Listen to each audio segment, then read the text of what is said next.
Assalamualaikum warahmatullahi wabarakatuh. Assalamualaikum warahmatullahi wabarakatuh. Assalamualaikum warahmatullahi wabarakatuh. Perkenalkan, nama saya Al-Baid Mansur Jilansyah, NIM 040204210025, Prodi Manajemen Dakwah, UIN Sunan Ampel, Surabaya. Perkenalkan, nama saya Barakatul Rizkatul Ulah dengan NIM 0402042130. Saya dari Prodi Manajemen Dakwah, Fakultas Dakwah dan Komunikasi. Video ini dibuat guna memenuhi tugas UTS mata kuliah Teori Organisasi dan Administrasi. Perkenalkan, nama saya Zilfa Larumza Muharramah dengan NIM 040104210019. Saya dari Prodi Manajemen Dakwah, Fakultas Dakwah dan Komunikasi. Asal saya dari Sidoarjo. Di sini saya akan membahas tentang manfaat organisasi. Pasti di dalam organisasi kalian menemukan banyak hal-hal positif dan bermanfaat untuk diri kalian dan diri orang lain. Contohnya memperluas pergaulan kita, melatih kepemimpinan kita, memperluas jaringan kita, meningkatkan wawasan, pengetahuan, membentuk pola pikir yang lebih baik, meningkatkan kemampuan berkomunikasi, menjaga dan saling bertoleransi antara satu dan yang lain. Selanjutnya saya akan menjelaskan manfaat mengikuti mata kuliah Teori Organisasi dan Administrasi. Yang pertama, dapat mempermudah ketika menjalankan sebuah organisasi. Karena ketika semua anggota memahami teori organisasi, maka untuk menggapai visi dan misi organisasi tersebut dapat dilakukan dengan mudah. Yang kedua, dapat memanajemen waktu dengan baik. Karena secara tidak langsung organisasi itu merupakan wadah yang cukup baik untuk belajar menghargai waktu dan mengatur jadwal dari kegiatan organisasi. Yang ketiga, dapat mengembangkan jiwa kepemimpinan. Karena secara tidak langsung, suatu saat dalam organisasi kita akan dihadapkan dengan dua kepentingan, yakni kepentingan pribadi dan kepentingan bersama. Tentunya kita harus mendahulukan kepentingan bersama. Di sini saya akan sedikit memaparkan tentang organisasi dan administrasi. Dan yang pertama, organisasi.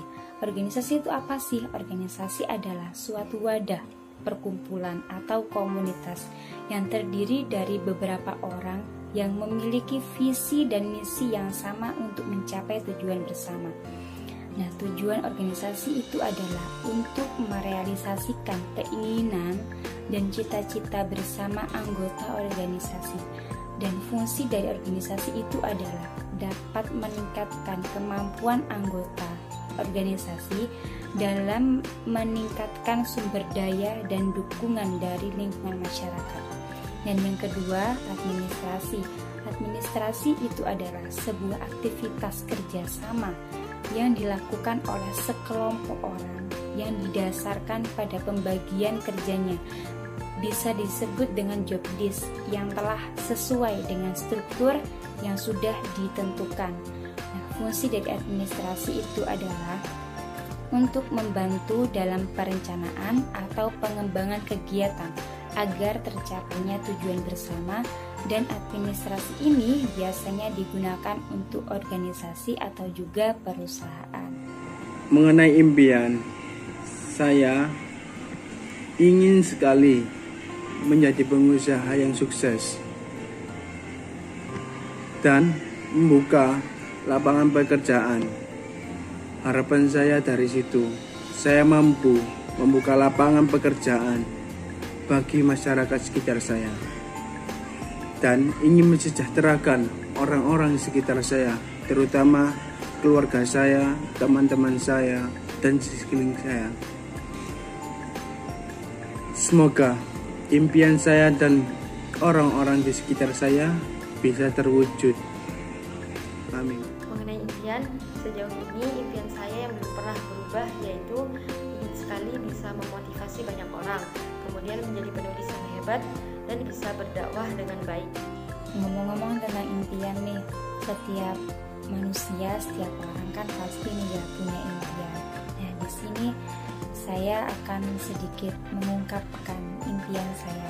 Yang pertama dan yang paling utama adalah keluarga. Sebelum aku punya keluarga sendiri, aku ingin membahagiakan keluarga inti, terkhusus untuk ayah dan ibuku. Kebahagiaan sederhana untuk keluargaku adalah memberikan mereka kenyamanan untuk menikmati hari tua mereka. Yang kedua adalah impianku untuk bisa berkontribusi atau terjun langsung di suatu organisasi kemasyarakatan. Dan yang ketiga adalah saya ingin mempunyai biro haji dan umroh. Tapi di samping itu, saya juga ingin mempunyai bisnis makanan dan hijab. Dan yang keempat adalah menikah. Di harapan suatu saat saya sudah menikah nanti, saya ingin mempunyai keluarga yang bahagia. Tapi tidak hanya bahagia, tapi juga tangguh dan peduli dengan sesama. Untuk mewujudkan impian dan harapan tersebut, bukan hanya mereka, ayah, ibuku, keluargaku, dan calon keluarga kecilku. Akan tetapi, kunci utamanya adalah pada diriku sendiri. Aku tidak boleh membuang-buang waktu secara percuma. Semoga harapan dan impian kita semua bisa terwujud. Yang bisa kita atau saya lakukan adalah berusaha dan berdoa semaksimal mungkin, karena sesungguhnya tidak ada hasil yang mengkhianati usaha. Fighting teman-teman. Sejauh ini karya terbaik saya yang pernah ada yaitu saya pernah membuat cerpen dan puisi untuk sebuah ajang perlombaan. Akan tetapi qadarullah kedua karya saya tersebut belum bisa gabung dalam 250 besar. Dan ini sertifikat yang saya dapatkan hanya sebagai peserta. Untuk idola saya, dari dulu saya sangat mengidolakan Insinyur Soekarno. Mengapa? Karena tekad dan kegigihannya dalam mewujudkan kemerdekaan Indonesia. Dan beliau orang pertama yang mencetuskan konsep Pancasila sebagai dasar dari negara Indonesia. Dan ia dikenal juga Bapak Proklamator Indonesia dan juga Presiden pertama Republik Indonesia. Tokoh idola yang menginspirasi saya yaitu Wardah Maulina dan Nata Reza. Kenapa mereka? Karena awal mula saya mengetahui keduanya yaitu melalui bukunya yang berjudul Kekasih Impian. Saya rasa kisah mereka sangat menginspirasi dan memotivasi bagi siapapun yang membacanya. Mulai dari kisah ta'aruf mereka, kisah perjuangan sebelum dan pasca menikah, hingga akhirnya mereka sesukses sekarang. Pesan dan kesan saya selama kuliah di mata kuliah Teori Organisasi Prodi Manajemen Dakwah Fakultas Dakwah dan Komunikasi adalah saya mendapatkan pengalaman baru, ilmu baru, dan cara berorganisasi itu bagaimana, dan tentunya teman-teman baru juga. Untuk Pak dosen kami, Bapak Ilham Sang Juara, terima kasih sudah menjadi dosen, bahkan teman sharing kami. Terima kasih untuk pengalaman-pengalamannya, ilmunya yang sudah diberikan kepada kami. Semoga bermanfaat untuk kita semua. Harapan untuk anak muda Indonesia. Remaja adalah generasi penerus bangsa yang sangat mempengaruhi kualitas dan integritas serta besar kecilnya bangsa itu sendiri. Saya teringat kata-kata proklamator Bung Karno, "Beri aku 1000 orang tua, niscaya akan kucabut Semeru dari akarnya.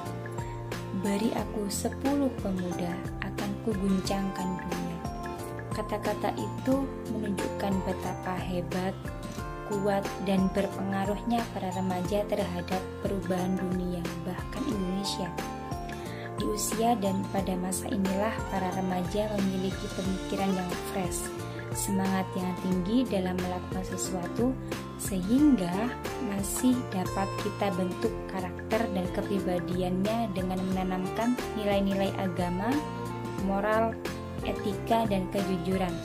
Maka generasi penerus masa depan bangsa ini berintegritas, pemberani, dan berakhlak mulia, sehingga mampu meneruskan tugas dan kewajiban dalam menuntaskan ragam persoalan bangsa, antara lain memberantas korupsi yang telah menjadi penyakit kronis di hampir seluruh negara di dunia, termasuk Indonesia. Perubahan ini memang tidak semudah membalikkan telapak tangan. Kini bukan saatnya untuk menunjuk siapa yang salah, siapa yang benar, siapa yang paling benar, siapa yang bertanggung jawab. Karena semuanya punya porsi yang sama untuk berperan sesuai dengan perannya masing-masing. Pilihannya ada dua, menjadi bagian dari solusi atau menjadi bagian dari masalah. Wahai kalian yang rindu kemenangan, wahai kalian yang turun ke jalan demi mempersembahkan jiwa dan raga untuk negeri tercinta, demi mahasiswa, demi remaja, demi alma mater hijau, demi merah putih dan rakyat yang sedang menunggu. Bangkitlah pemuda-pemudi Indonesia. Harapan saya untuk Indonesia, jangan menyerah, tetaplah semangat. Kita tidak boleh berharap, tapi tidak bermimpi kosong. Cobalah untuk menjadikannya nyata, walau tidak sempurna.